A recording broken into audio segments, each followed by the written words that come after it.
we talk about left, right, and I want to make this clear that I see both sides. Like I see validity in a lot of different ideas. So like when I talk about like, oh, someone's like, far left or whatever, that's not dismissive. If I talk about someone being like on the right, that's not a dismissive thing. Like these are categories that people choose to put themselves into. Like I choose to put myself in a category of like, I see validity in these ideas and I see validity in these ideas. And that's, I think, my larger point about, third party voting and why does it have to be team red, team blue? Because there's a lot, like, I don't think anyway that most people, there are some people, I don't think that most people like fit into like way right, way left, team red, team blue. Like I think most people agree with some of these ideas and most people agree with some of these ideas. And we need to start talking about that because we can't continue on this path. Right now we are, and at least in my lifetime, more divided than ever. And I don't see that changing anytime soon. I think it's only... Why do you think we're so divided for? Because I want to ask you a question. Media, legacy media. Stick to media now. So say if you're a Democrat out there, and again, it's not saying right or wrong. To me, I want to hear the logic behind it, right? Did Trump have a lot to do with this? Yeah, I kind of agree with that. Should he be impeached? No, he shouldn't be impeached. A couple days left. I mean, it has nothing to do with other. It's so fucking funny with Congress, right? Like, I don't even know why we vote for these politicians because when you want to impeach someone, it could happen in like 4 or 5 days. If you want a fucking stimulus package to help Americans who are struggling, that you force their business to be closed, it takes 6 fucking months, right? Isn't that amazing, right? But you want to impeach it, boom, quick, let's get it done now. Let's go quicker. To me, it's a joke. But I'm going to ask you this: do you really believe that Trump is a domestic terrorist? No. Because the narrative that is out there, look, you could hate the guy, you could say he's a moron, but like a domestic terror, like you worry about nuclear codes, like he's gonna like blow up the nation, like this. But to me, it's crazy, right? Just like it's crazy that people think that Trump saying he won, you're crazy, he's nuts. I mean, there's 75 million people, probably whatever, more than half of those or a lot of those people really believe that they're worried that he is actually a domestic terrorist, someone who's that's where it really separates everybody. Because you're like, all right, like you said, Greg, you mentioned a good point. You know what? He's a freaking sore loser. He lost. Take it, right? That's it. Take it. That's it. You lost. Lose like a man, right? That's fine. And I think people get pissed off at that. But now, when you throw in, he's a domestic terrorist, he's a danger to the world. He's got, now you almost bring in Trump supporters, you almost unifying them, which I think the media absolutely wants, right? They want this argument. That's where you get the engagements. That's where, my Twitter following at Frank Curzio, when I say shit about, the Consumer Electronics Show or quote different things and put out information and even give out stock ideas. Get a few comments here and there. Whenever I talk politics, it lights up, right? Everyone's emotions light up. They want that. That's why you're going to watch the media and watch your agenda. They have no agenda to make sure that everybody gets along. They want you to hate everything. They want you to be angry. And just for me, I'm looking at like, do people really believe that he's a domestic? After being in it 4 years, we've had better unemployment for Blacks, Hispanics, women than ever in the history of this country. The economy has never been stronger pre-COVID. Like, again, highlighting the positives, there are lots of negatives with immigration, stuff like that. But just, you're really doubting? Like, I never doubted the love, like how much Obama loved the country, how much Bush loved the country, and how much he loves the country. Or Biden. I've never really doubted that. But you really think he's a domestic terrorist? I mean, no, absolutely not. The only reason I would even say that, not that I should have to qualify this, but the guy is too much of a narcissist to be a terrorist. I mean, there's no way in hell he's blowing himself up for a cause. So, no, I do not believe Trump is a domestic terrorist, and I think that to your point about media, it's like, yeah, we live in a clickbait world. Like we live in a world now where we've talked about this before. Like people don't they don't like your brand of choice. If you know, whether you watch NBC or you watch Fox, like you don't watch the news to get the news. You watch the news to hear someone that you agree with or whose philosophies you agree with tell you what they think about what happened. So nobody is like really trying to form an opinion or change an opinion. They want to hear that their opinions are valid, and then they want to make fun of the people whose opinions are different than theirs. Like that's the world that we live in right now. Media is, I mean, I can't remember a time actually when media has really been an unbiased thing, both left and right.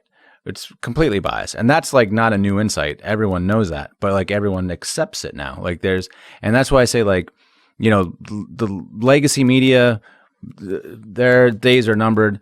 What's happening, I think, on a bigger scale is people are moving offline. They're moving off of those, and they're looking for voices. But what happens there, you know, on YouTube or other alternative media platforms, well, what's happening there is those voices get even more specialized. You have a certain percentage of people who want to hear two sides of an argument. Works all the time. I mean, pardon the interruption. Stephen A. Smith in sports. You love hearing that. I love watching it to hear both sides and disagree.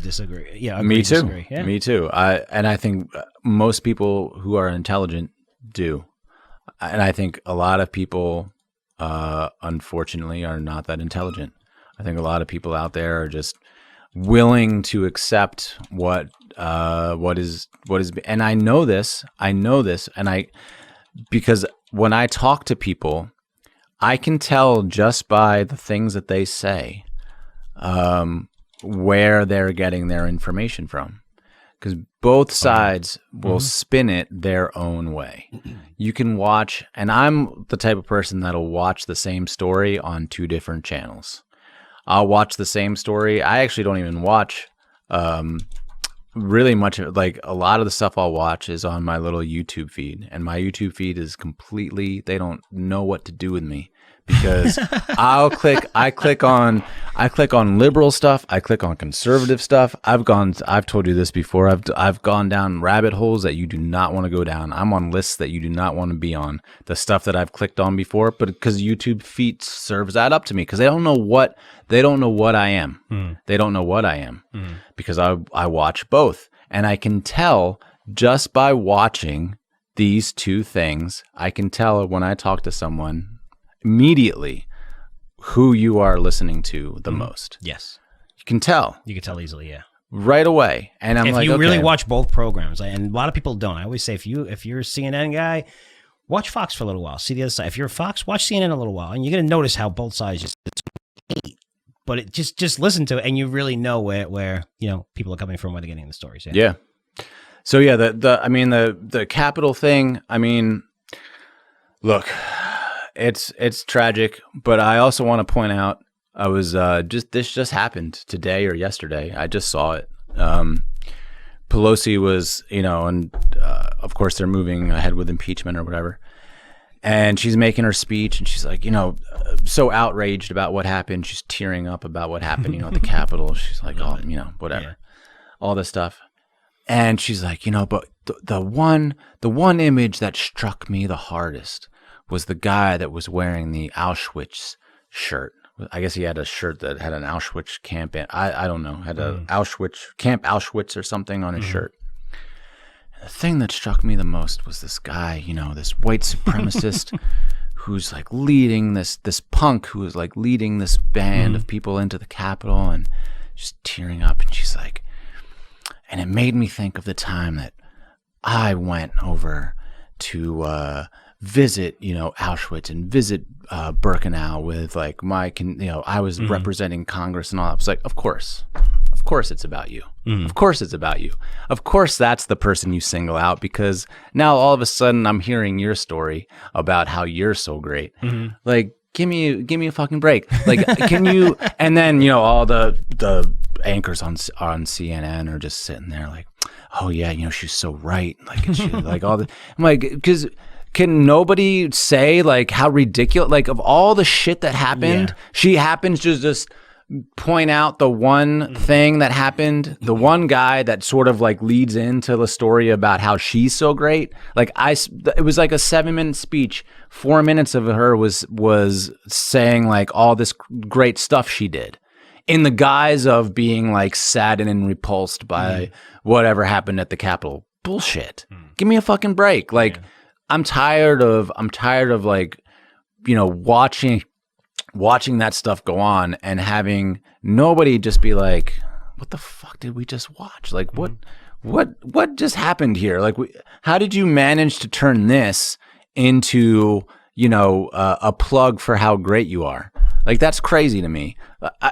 And granted, like, you know, far more egregious things happen, but like I was like watching that, I was like, this is like the most bizarre thing I think I've ever seen. Like anyway, I made my point, but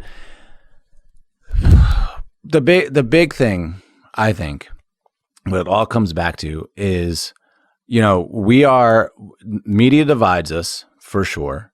They divide us because they know what you want to do. What you really want is they want you to come back to validate your own sense of worth. Like you can't have an opinion unless it's validated by somebody else.